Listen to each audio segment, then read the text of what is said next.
Olá, Shalom. Sejam muito bem-vindos ao nosso projeto Revelando o Oculto. Desde já, quero agradecer a todos que têm participado com a gente, deixando o seu joinha aqui e se inscrevendo no nosso canal. Faço esses vídeos com toda a intenção no coração, com Kavaná, para as pessoas que estudam de verdade e para aquelas que querem aprender. E estaremos revelando hoje coisas surpreendentes. No vídeo anterior falamos sobre os reis que dominaram as nações em seus conflitos. É sempre importante lembrar sobre as relações entre o rei do norte e também o rei do sul. No Sefer Daniel 11, 5 e 19, o rei do norte refere-se aos governantes da Grécia e também do Oriente, e o rei do sul, enfim, hoje se mantém só. Como iremos entender ao decorrer dos estudos no Sefer Daniel 11, 20 e 26. Mas aparece também a identidade de um dos reinos. De acordo com o Sefer, o rei do norte se tornou o Império Romano, enquanto o rei do sul, mencionado no Sefer Daniel 11, 20 e 24, as 10 tribos do norte separaram-se e Israel foi dividido como o norte como capital em Siquém e o reino de Yehudá ao sul como capital de Jerusalém. Bom, podemos entender que os reinos foram divididos. Na realidade, hoje, não foram só os reinos que se dividiram, os povos também foram divididos. Vejam, hoje, todos estão sendo separados e unidos pela tecnologia.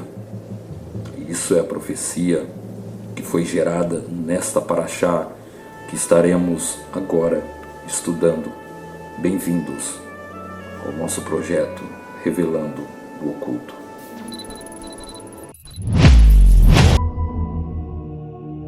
Muito bem, estamos de volta novamente ao nosso projeto Revelando o Oculto e dessa vez falaremos de Daniel 9, 24. Só que dessa vez eu quero agradecer ao meu amigo e irmão Gilberto, que tem me auxiliado bastante nesses estudos. Quero agradecer de coração por você estar tirando um pouco do seu tempo para poder estar me ajudando nesse trabalho maravilhoso. Desejo tudo de bom para você, que a Shem te abençoe, te guarde sempre, meu irmão. E eu gostaria de trazer nesse Sefer, a linguagem original nos traz um entendimento mais profundo e mais sistemático sobre o assunto. Podemos então entender categoricamente sobre os fatos que serão relatados aqui. Eu gostaria de começar no Perek 9 e 24. Está escrito assim: Shavurim Shivien Nechatar al Amekacha ve'al ir Kade Shecha Lechale Chapecha Ulaver Cheton Ule Chaten Chataot Chatata Ule Chapel Avon Ule Chav Titzedek Olamin Vela Cheton Chazon Venav Vemezrocha Kedosh Kedushim. Está escrito as 70 semanas que são referentes aos anos foram decretadas sobre o teu povo e sobre a cidade do teu santuário para encerrar as transgressões e acabar com o pecado e expiar a iniquidade e trazer a justiça eterna e selar a visão e ungir o santo dos santos.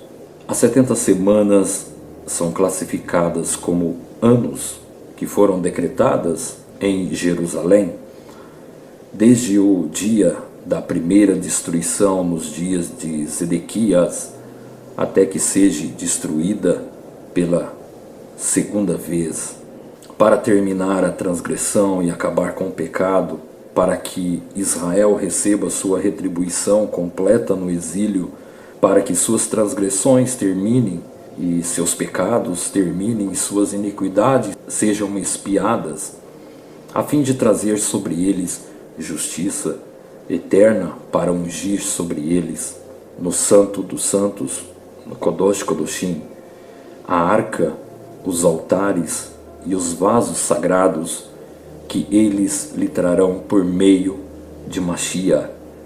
O número de 70 semanas é 490 anos.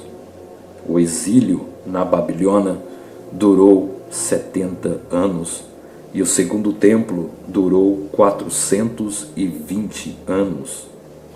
No Daniel 9:24 indica que o período de 70 semanas é a parte de um outro período mais longo, e esse período foi cortado, visto que em Daniel, no Périque 8, no capítulo 8, é apresentado a profecia dos 2300 dias, cujo ponto de partida não foi dado a Daniel nesse capítulo, mas fará sentido no próximo capítulo, ou seja, no capítulo 9, que se trata de uma corte de um período de 490 anos. A intenção é cortar dos 2300 anos do capítulo anterior. Existem muitas razões pelas quais a profecia de Daniel sobre as 70 semanas nos versos 24 e 27, a profecia é de 2300 dias, escritos em Daniel capítulo 8 e 14, estão relacionadas entre si, pois ambas são os mesmos períodos proféticos, dentro de uma termologia única ou uma visão apenas. E é nesta compreensão que nos conectamos no capítulo 8, 26 e 27, também no capítulo 9 ao 23. Há uma explicação que foi dada pelo Malar Gabriel no Périque 8 ao 16 e também no verso 9 e 11. Enfim, a única parte da visão inexplicável é a parte sobre 2300 tardes e manhãs. No capítulo 8 e 14, Daniel incluiu sua visão a uma explicação parcial, enquanto em Daniel capítulo 9 há apenas uma explicação da parte que carece do capítulo anterior, em que Daniel não fala sobre a profecia, no capítulo 8 e verso 27. A informação que nos foi dada no livro de Esdras preenche todas estas lacunas nas interpretações das profecias no Sefer Daniel. Ou seja, o problema é quando isto tudo irá acontecer, a contagem. Desde quando se iniciou a contagem? Ao meu ver, essa contagem já começou. Bom, daqui a pouco veremos esta conexão. Enfim, todo impasse destas revelações estão centradas no epicentro, ou seja, no marco principal da profecia, que está no capítulo 7.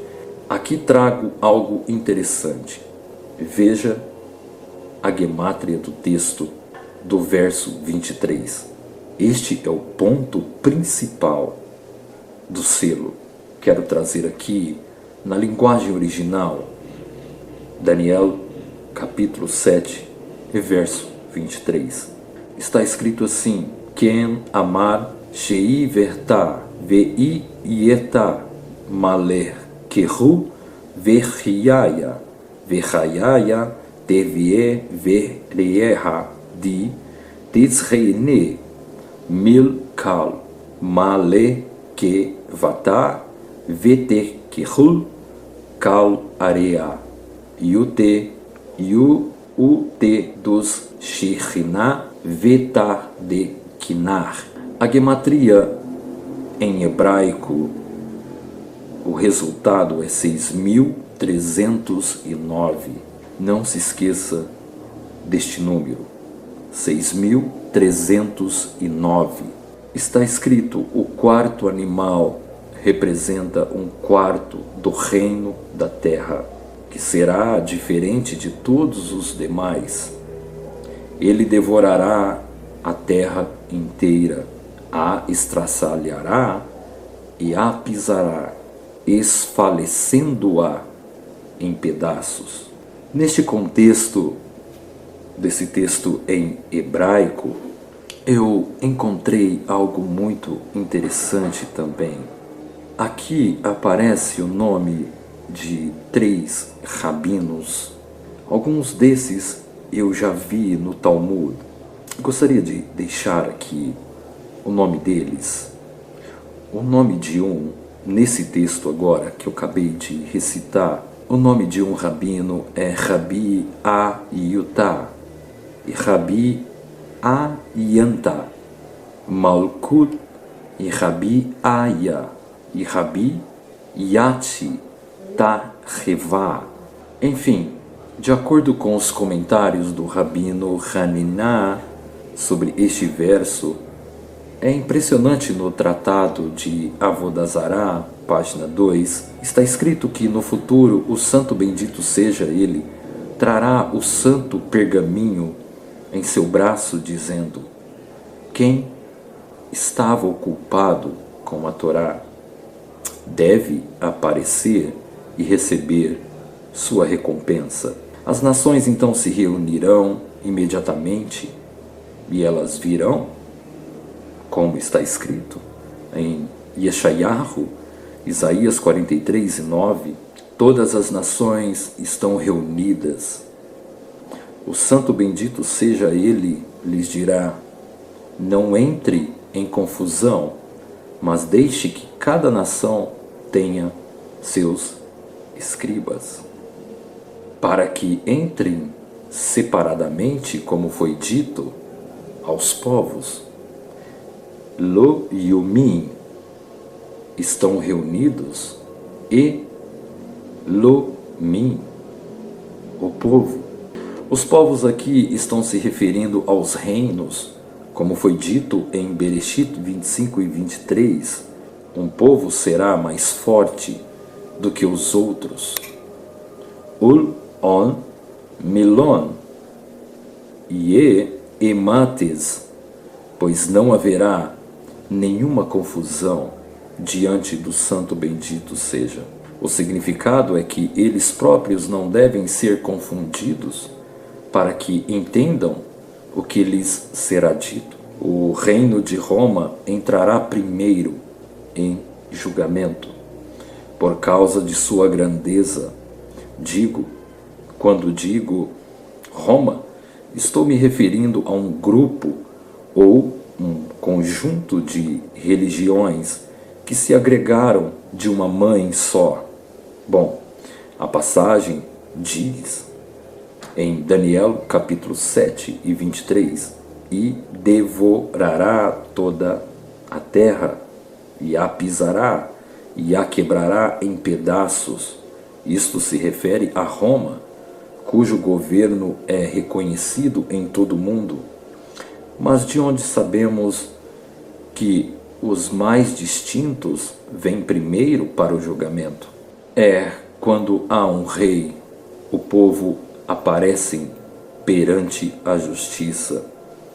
O rei deve ser considerado primeiro, como foi dito em 1 Reis, capítulo 8 e 59, para manter a causa de seu servo, o rei David Ameller, e depois disso diz, é a causa do seu povo.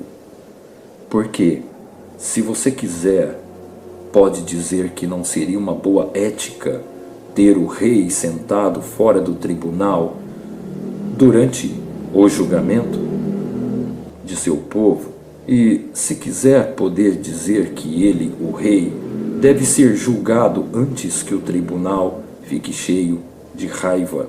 Enfim, o santo bendito seja ele, questionará Roma, dizendo qual era sua ocupação no mundo. E ela responderá: soberano do universo, estabelecemos muitos mercados, construímos muitas casas de orações, multiplicamos ouro e prata em grande massa, e tudo isso foi feito para o bem de Israel, para capacitá-los para que estudassem a Torá. Bom, todos já sabemos o amor de Roma pelo povo judeu. É muita tolice da parte de alguém que afirma que ama Israel, ou que estão fazendo bem para Israel, orando ou mesmo rezando, enquanto na realidade foi apenas por arrogância, egoísmo, maldade, pois as construções de mercados, casas de banhos, monumentos, igrejas, era para o seu próprio prazer. Quanto ao ouro e à prata, como foi relatado em Ageu, capítulo 2 e 8, está escrito: minha é a prata e o ouro. Entre vós estão aqueles que estudam a lei. Depois que Roma partir, a Pérsia entrará, porque ela é considerada a segunda depois de Roma. De onde sabemos isto? Da seguinte passagem, em Daniel capítulo 7 e 5. Eis que outra besta, uma segunda, como um urso, e o significado são os persas, as pessoas que comem e bebem como ursos, têm pelos e são carnudos como os ursos, e não têm descanso como ursos. Ó povo tolo, tudo que foi feito por você foi feito para o seu próprio bem, e como as guerras eu as conduzi, como está dito em Shemot, Êxodo, capítulo 15 e 3. Enfim, a Pérsia teve mais chance do que Roma, pois ela que destruiu o templo sagrado, enquanto nós reconstruímos. No Tratado de Avodazará 2b, está escrito que imediatamente o Império Romano entra primeiro antes dele. A Guemará pergunta qual é a razão de que o Império Romano possa entrar primeiro. É porque o Império Romano é o mais importante de todas as nações. E de onde tiramos o que é mais importante? Como está escrito no livro de Daniel, a respeito do quarto império que reinará sobre o mundo e devorará toda a terra e a pisará e a quebrará. Daniel capítulo 7, 23. Este é o império que vai devorar a terra e os ímpios, pois o Império Romano, cujo nome se espalhou por todo o mundo, o mais conhecido mundialmente, que se refere a Roma, é o próprio cristianismo, um dos impérios, ou seja, um dos chifres que crescia de um outro chifre. Bom, daqui a pouco tudo fará sentido. Veja de onde se derivou todas as religiões. Podemos entender que hoje o seu domínio é mundial e ela impera como uma imperatriz, e o seu filho ungido dominando de leste a oeste. Não há mais lugares aonde não há seu domínio na terra. Ela veio com uma lavagem cerebral, com muito dinheiro, capitalismo, chamada de a besta de ferro. E ela é literalmente a Roma revestida com uma outra roupagem. E o seu domínio é irreverente, trazendo conceitos da morte e sacrifício de um suposto Deus encarnado. Bom, Enfim, sabemos que houve muita mudança até os dias de hoje. Bom, o cristianismo é uma dessas mudanças, e junto com ela, trazendo tecnologia, a mídia, as redes sociais, o império do globalismo, com suas desinformações, tratando de formas de manipulações nas hierarquias do poder mundial, afetando então as políticas e todos os governos. De fato, a interpretação da profecia de Daniel é muito além disso, forma a base de sua repressão sobre o período em que viveu o profeta Daniel, em suas interpretações que dão uma realidade que nos rodeia hoje.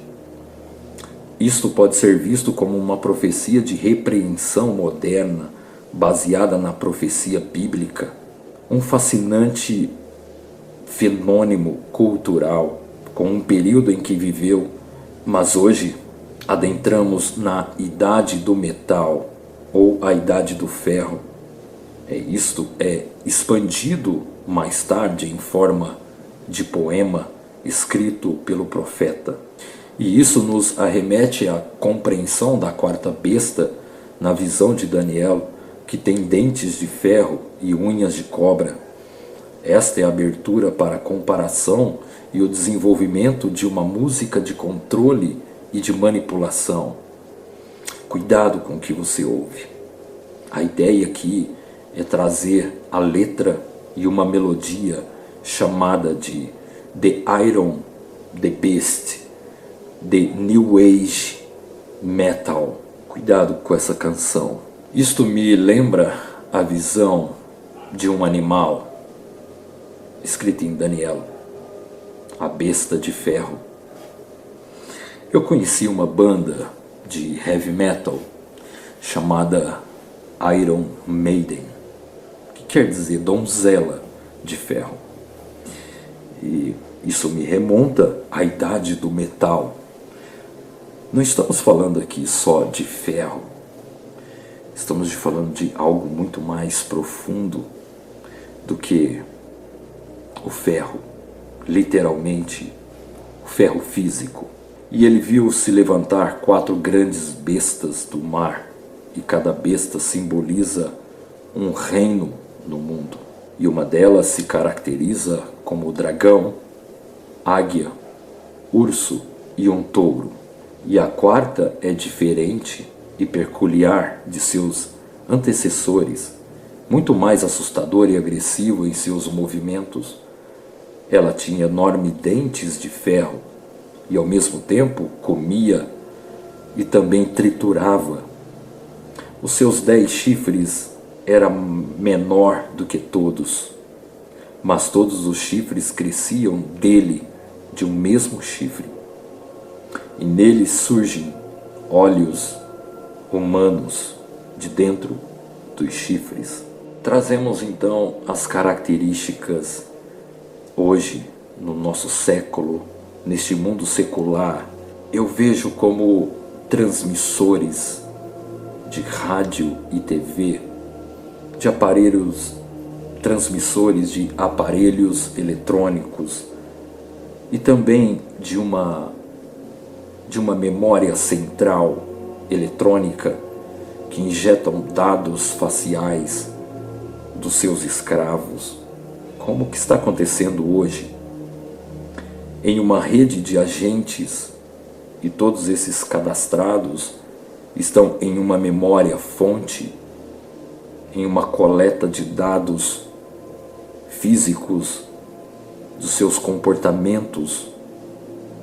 Esta besta de ferro, na minha interpretação, é um super HD digital que registra todos os seus dados.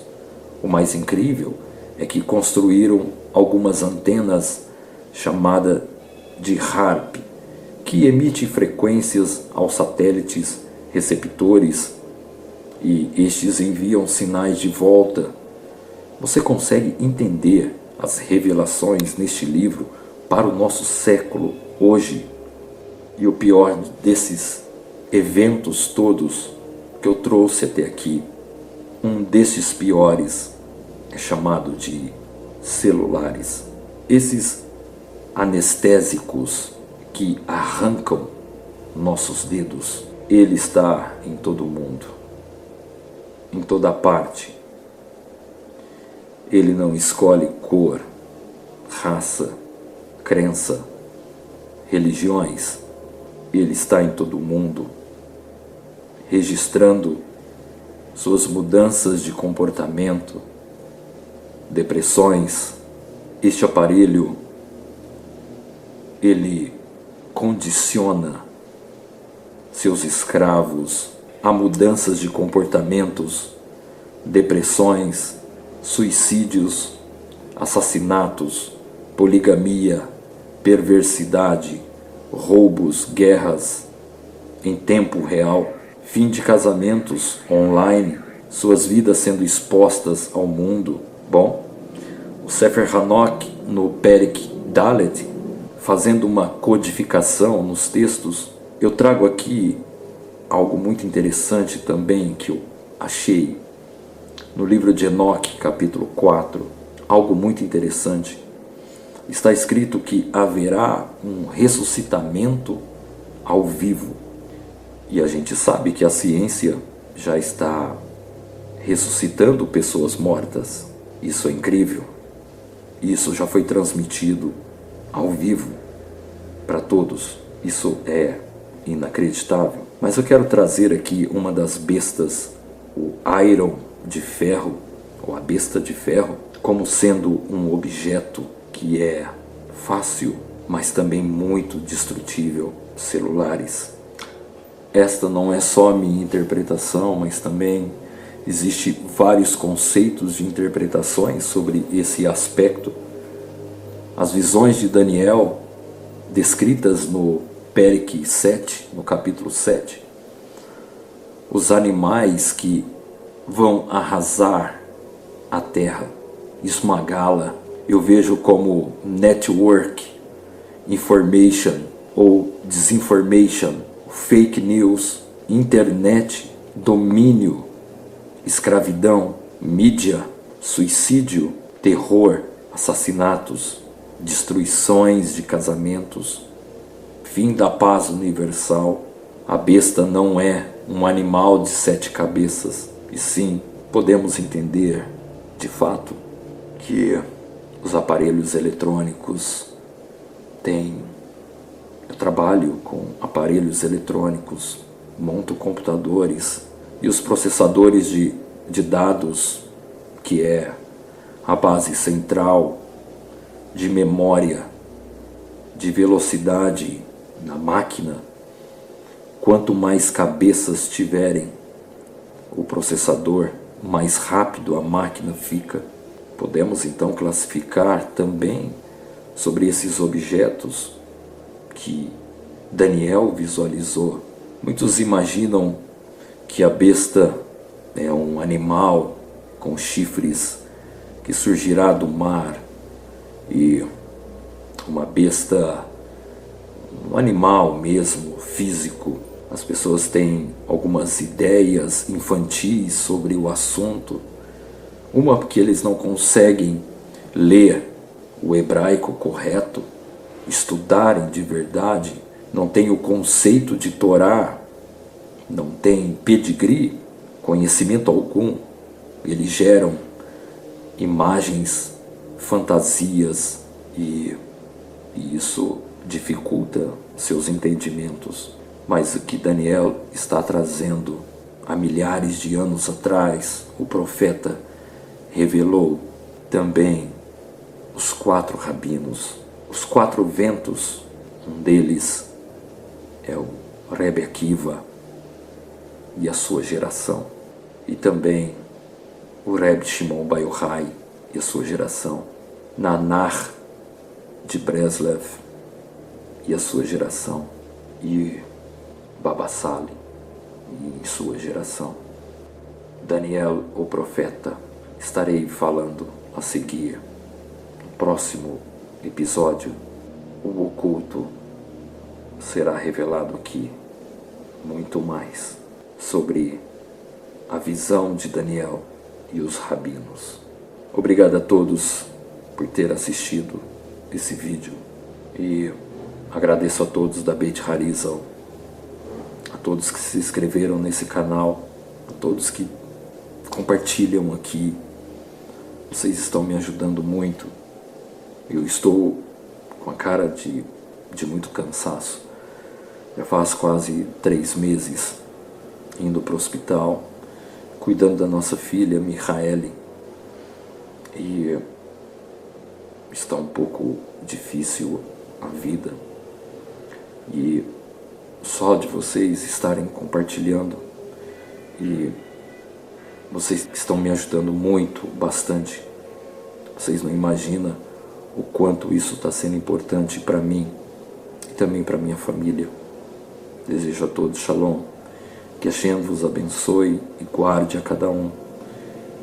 Até o próximo vídeo, até o próximo episódio, estarei revelando aqui sobre os rabinos que Daniel viu.